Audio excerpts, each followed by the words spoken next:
Friends, నా పేరు వెంకటేశం. నేను సాయి నేహప్రియ ఛానల్ మీ పావని వాళ్ళ హస్బెండ్ను. ఈరోజు మీకు ఒక గొప్పనైనటువంటి వ్యక్తిని పరిచయం చేయబోతున్నాను. నిజంగా వారు మా ఊర్లో అయితే టప్ప నరసింహులు, బద్రి నరసింహులు అని ఎవరిని అడిగినా, మాధపురంలో చిన్న పిల్లోడిని అడిగినా చక్కగా తీసుకుపోయి ఆయనను చూపిస్తారు.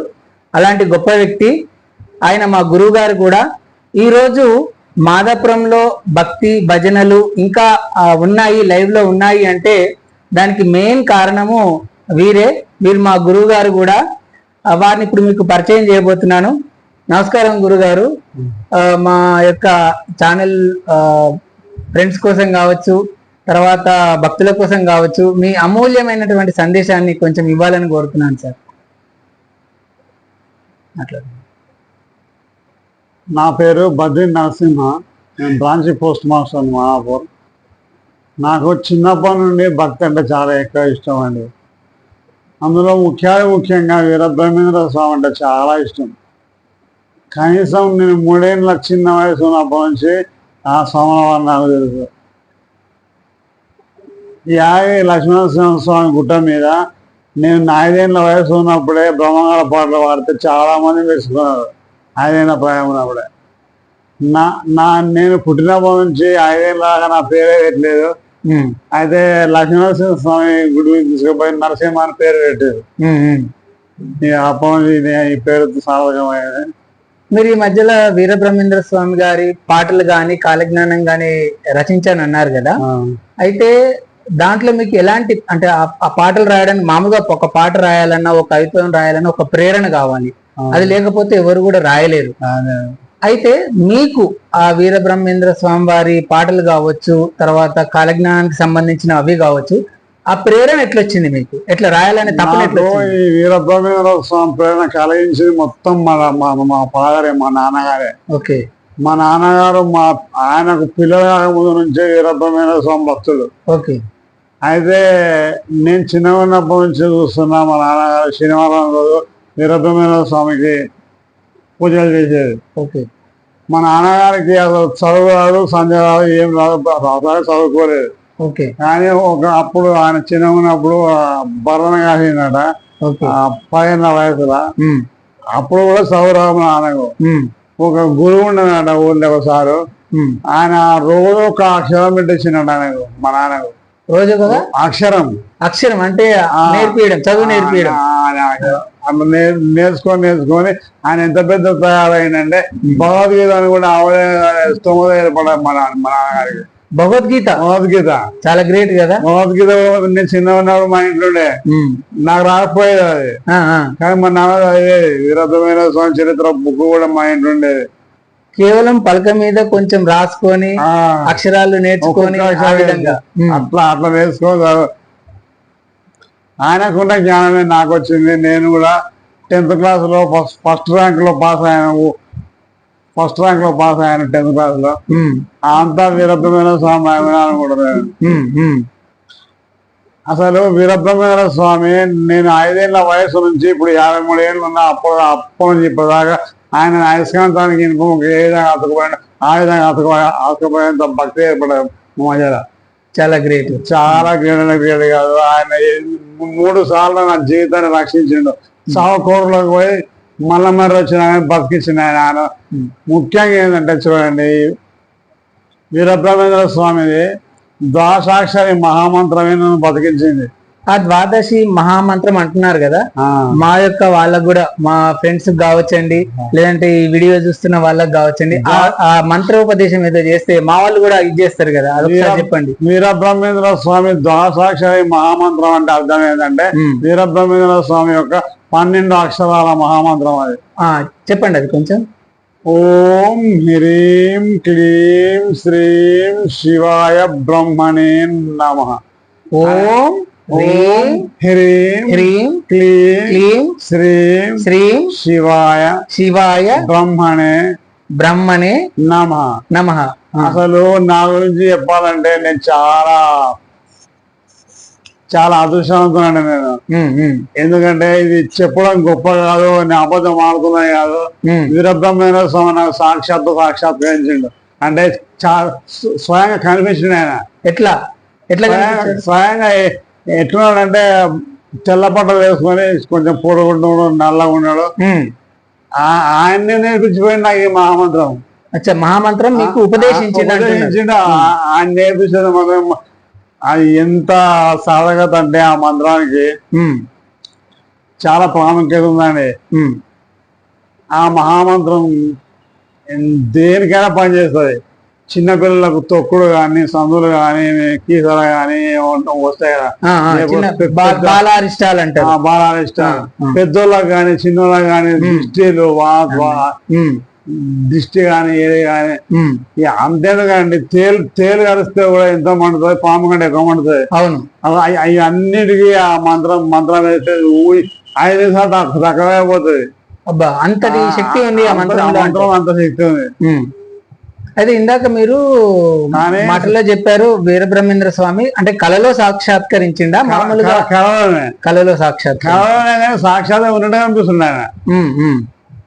అయితే నాకు నా అదృష్టం ఏంటంటే ఎవరికి మంత్రం వేసినా కానీ 5 నిమిషాలు తగ్గిపోతుంది. అంటే దేనికి మంత్రం ఇస్తారు? దిష్టి దోషాలు కానీ, కీసలు కానీ, దొక్కులు కానీ, గ్రాపిడలు కానీ, తేలు కానీ, ఏ మహామంత్రం కానీ రోజు మా ఇంటికి రాని రోజే లేదు. మనుషులు రాని రోజే లేదు. ప్రతిరోజు మా ఇంటికి వచ్చి మంత్రం వేసుకుపోతారు. అయితే ఆ మహామంత్రం మనకు సార్థకత ఎప్పుడు లభిస్తుంది అంటే ఈ మహామంత్రాన్ని ఎవరైతే 12,000 సార్లు జపిస్తారో, 12,000 సార్లు జపిస్తే ఆయన సాక్షాత్ ప్రత్యక్షమైన మాట్లాడి మనకున్న వరాలు మొత్తం తీర్చేసి వెళ్ళిపోతాడు. ఆయన అంటే మనకున్న బాధలు మొత్తం తీర్చేసి వెళ్ళిపోతాడు. మనకు సాయం కనిపించి మనకు చెప్తాడు. కానీ 12,000 సార్లు జపించాలి. ఆ మంత్రాన్ని 12,000 సార్లు జపించినట్లయితే ఎప్పుడు చెప్పించినా సరే కానీ దానికి కౌంట్ పెడుతూనే ఉంటాడు ఆ దేవుడు. మన శరీరంలో ఉంటే కౌంట్ పెట్టి, మన శరీరం అంటే ఆయన ఏంటంటే మన శరీరానికి 6 చక్రాలు ఇచ్చిండండి. శరీరంలో 6 చక్రాలు ఉంటాయి. 6 చక్రాలలో 6 ఆదిదేవతను నిర్మించిండు. ఓకే, స్థిరపరిచి 6 దేవతల ద్వారా మనకు ఉచ్ఛ్వాస నిశ్వాసం అంటే హంస జపం జరిపిస్తుంటాడు. హంస జపం అంటే ఉచ్ఛ్వాస నిశ్వాసం హంస జపం అంటారు. ఓకే, అన్ని 21,600 సార్లు జపం చేస్తాం మనం రోజు. శ్వాస అంటే శ్వాసలో జపం అద్భుతం కదా. శ్వాసనే జపం అంటారు, హంస జపం అంటారు. శ్వాసించడాన్ని హంస జపం అంటారు. హంస జపము రోజు 21,600 సార్లు జపం చేస్తాం మనం. చూసారా ఫ్రెండ్స్, మనకు ఒకటి మంచి చెప్పారు. అంటే మనం రోజు ఎన్నిసార్లు శ్వాస తీసుకుంటున్నాము వదిలేస్తున్నాం అనే దాన్ని ఆ విధంగా చెప్తున్నారు. దాన్ని హంస జపం అంటారంట. మనకు నిజంగా నాకు ఇప్పటి వరకు తెలియదు. ఎన్నిసార్లు అన్నారండి? ఎన్నిసార్లు అన్నారు? అంటే ఒక్కొక్క దేవుడు కొన్ని 100 సార్లు 1000 సార్లు జపం చేసి మనకు అందిస్తున్నాడు శ్వాసను.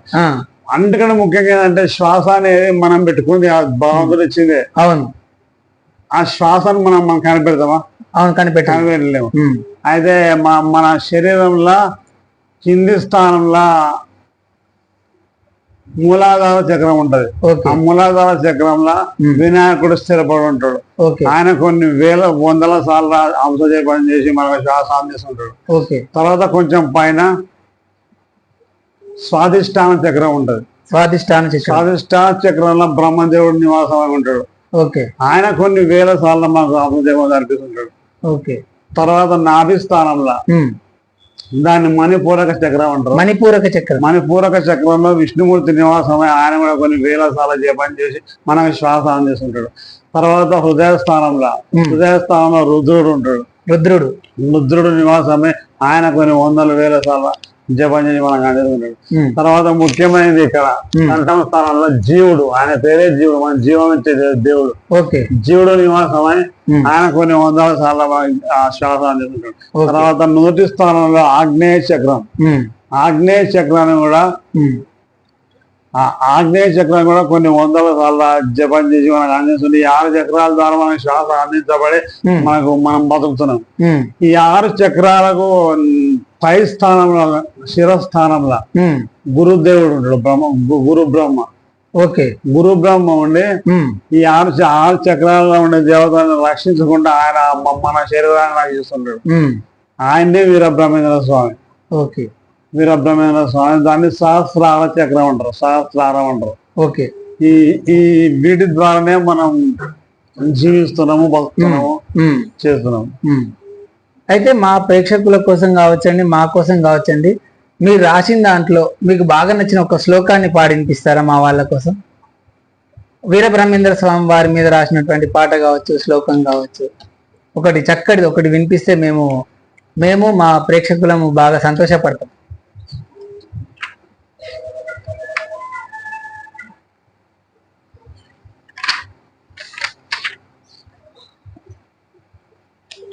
పాడలే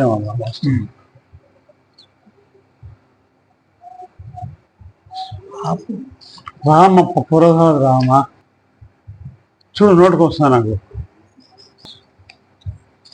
ఇప్పుడు మన కోసము మా గురుగారు వీరబ్రహ్మేంద్ర స్వామి గారి స్వీయ రచన అది. ఆ సాంగ్ వారే స్వయంగా రచించారు. మన కోసం, మన ప్రేక్షకుల కోసం మనకు పాడి వినిపించబోతున్నారు. ఈ జగతిలో శ్రీ వీర బ్రహ్మయ్య, ఈ జగతిలో శ్రీ వీర బ్రహ్మయ్య, నీ సాటి లేరయ్యా పోతులూరి బ్రహ్మయ్య, నీ సాటి లేరయ్యా పోతులూరి బ్రహ్మయ్య. కలుషితమైన ఈ కలియుగంబులోనా, కలుషితంబులైనా ఈ కలియుగంబులోనా, నీవే దిక్కయ్యా ఓ రాజయోగేంద్ర, నీవే దిక్కయ్యా ఓ రాజయోగేంద్ర. చావు పుట్టుకలు లేని వాడవు, చావు పుట్టుకలు లేని వాడవు, సర్వాంతర్యామి నీవయ్యా, సర్వంతర్యామి నీవయ్యా.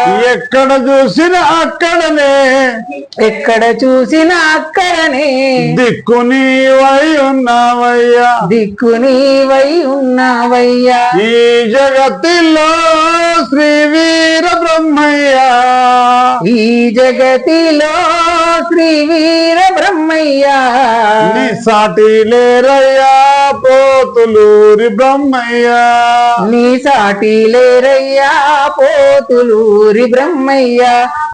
ఇంకో విషయం ఏంటంటే, మన ప్రేక్షకులకు ముఖ్యంగా తెలియాల్సింది, భక్తులకు ముఖ్యంగా తెలియాల్సింది, నార్కట్పల్లిలో వీరబ్రహ్మేంద్ర స్వామి వారి ఆలయం ఉంది, చాలా గొప్పది. నేను ఇప్పుడే అక్కడ మనకు గురువు గారు ఉంటారు, అప్పగారు.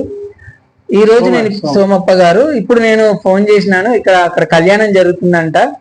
చాలా సంతోషం. మేము ఇక్కడ ఈ వీడియో తీయడం, అక్కడ స్వామివారి కళ్యాణం జరగడం నిజంగా కోఇన్సిడెన్స్ కదా. అయితే ఆ స్వామివారు స్వయంగా సార్ను కాలు కలిపి కందిమల్లయ్యపల్లిలో ఉన్నటువంటి దేవస్థానము స్వామివారి వంశం వారితోటి మా గురుగారిని ఫోన్ లో మాట్లాడిచ్చారు, కాన్ఫరెన్స్ కాల్లో.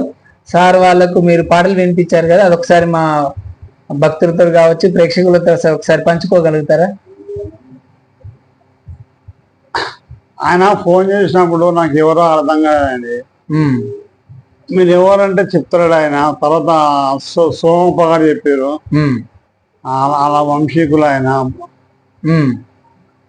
అంతే చెప్తే నాకు చాలా సంతోషం అనిపించింది. ఆయన వంశీకులు వీరబ్రహ్మేంద్ర స్వామి వారి బిడ్డ వంశీకులు, కుట్ర వంశం లేదు, బిడ్డలే ఉంది. అయితే ఆయన ముప్పాడు మాట్లాడితే నాకు 5 నిమిషాలు ఆయన అనిపించింది. ముప్పాడు మాట్లాడాడు, నా పాటలు విన్నాడు ఆయన. అంటే మీరు రాసిన పాటలు నువ్వు తొందరగా యూట్యూబ్ పెట్టిన ఆయన అని చెప్పిండు. ఆ సోమవారి ఆశీస్సుల వల్లనే ఈ రోజు యూట్యూబ్ కార్యక్రమం జరుగుతుంది. అంటే మీరు రాసిన పాటలని యూట్యూబ్ లో పెట్టమన్నారు వాళ్ళు. ఓకే, చాలా 100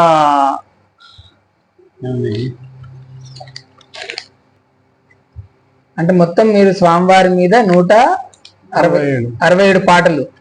నిజంగా చాలా గొప్ప విషయం కదా. ఒక పాట రాయాలంటేనే ఎంతో శ్రమ ఉంటుంది. 167 పాటలు, అవి కూడా మళ్ళీ సొంతం ట్యూన్స్, అంటే స్వయ ట్యూన్స్, సొంత సాహిత్యము, సొంత రచన, లిరిక్ కూడా సొంతం. ఎంత స్వామివారి అనుగ్రహం ఉంటే ఇది సాధ్యమవుతుంది నిజంగా. నిజంగా ఎక్కడ చూసి రాసినే కావండి, ఇక్కడ చూసి రాసినా కాదు, పుస్తకాలు కాదు, ఆ స్వామివారే రాయించుకున్నాను. అదొకటి స్వామివారి ప్రేరణ, స్వామివారి ఇచ్చినటువంటి ప్రేరణతోటే మీరు రాసిరు. వీరబ్రహ్మేంద్ర స్వామివారి ఇచ్చినటువంటి ప్రేరణతోటే మీరు రాసిరు. చాలా గొప్ప విషయం.